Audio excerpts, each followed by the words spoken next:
17.2, the skeleton and articulations. The skeleton can be divided into the axial skeleton. Those are the bones on the main center axis of the body. That would be the bones of the skull, the vertebral column. And then we have the appendicular skeleton, the upper appendicular skeleton and the lower appendicular skeleton. We start with the axial skeleton. These are the bones of the skull. They can be divided into the cranial bones, which enclose the brain, and the facial bones. Not going to take time to point all of these out during this narration, but you can spend some time studying these bones. Fortunately, the cranial bones have the same names as those lobes of the cerebrum, which makes it much easier. The facial bones, the larger ones, the mandible is the lower jaw, the maxilla is the upper jaw, the zygomatic bones are the cheekbones. So spend a little bit of time and study these diagrams. Here you can see the facial bones that we just mentioned a moment ago.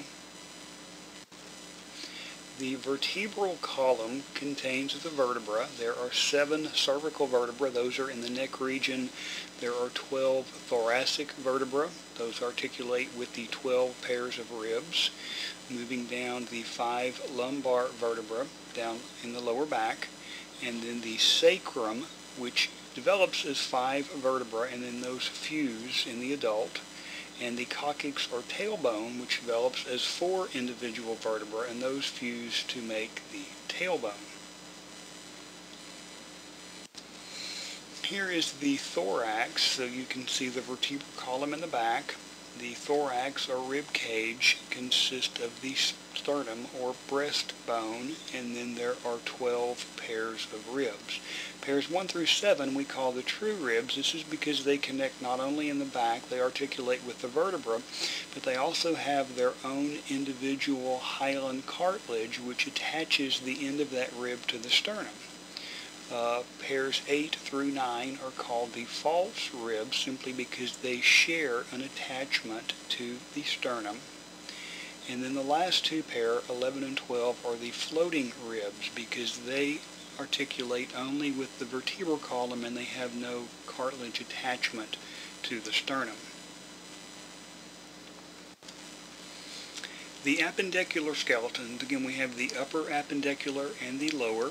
So very quickly we will look at the upper appendicular skeleton. This consists of the pectoral girdle, that's the scapula or collarbone.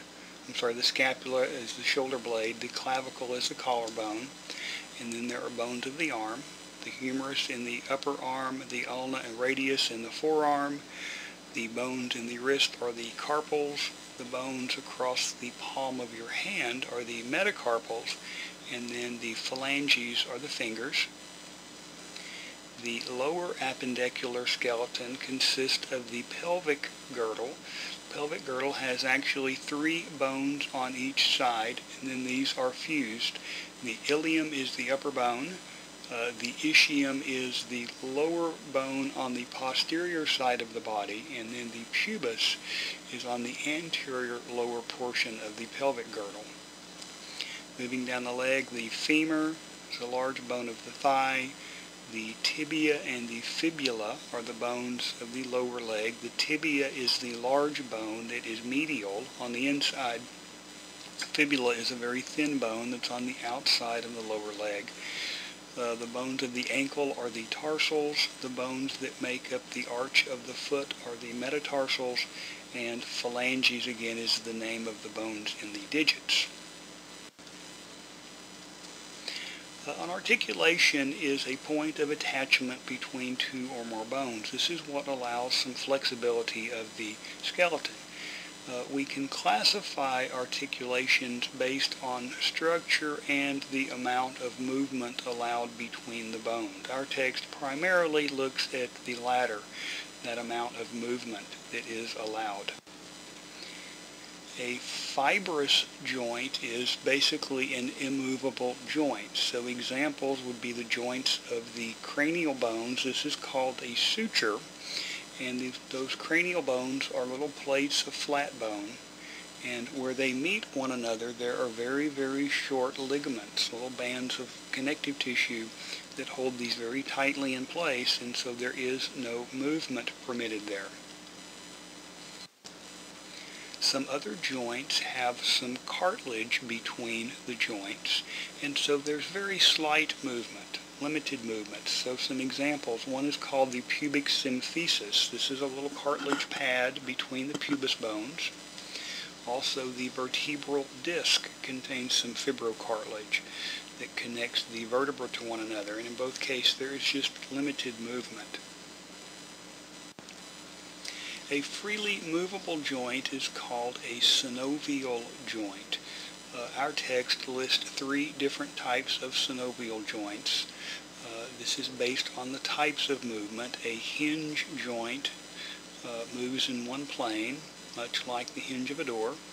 A pivot joint allows rotation of a bone around its longitudinal axis, and then the ball and socket joint allows free movement basically in 3 planes. So we have 2 examples of the ball and socket. One would be the humerus in the glenoid fossa of the scapula. That makes the shoulder joint.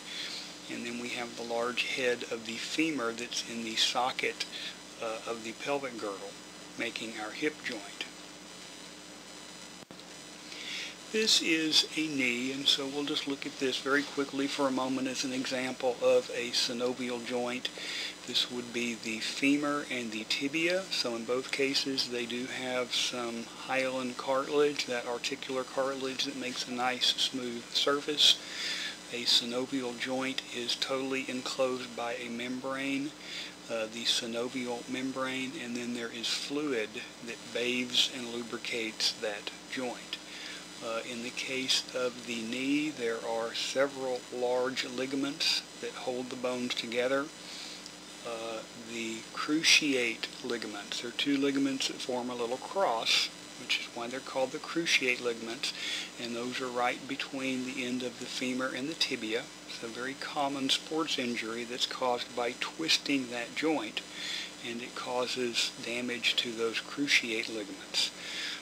There are also longitudinal ligaments that run on both the medial and the lateral sides that connect those bones together.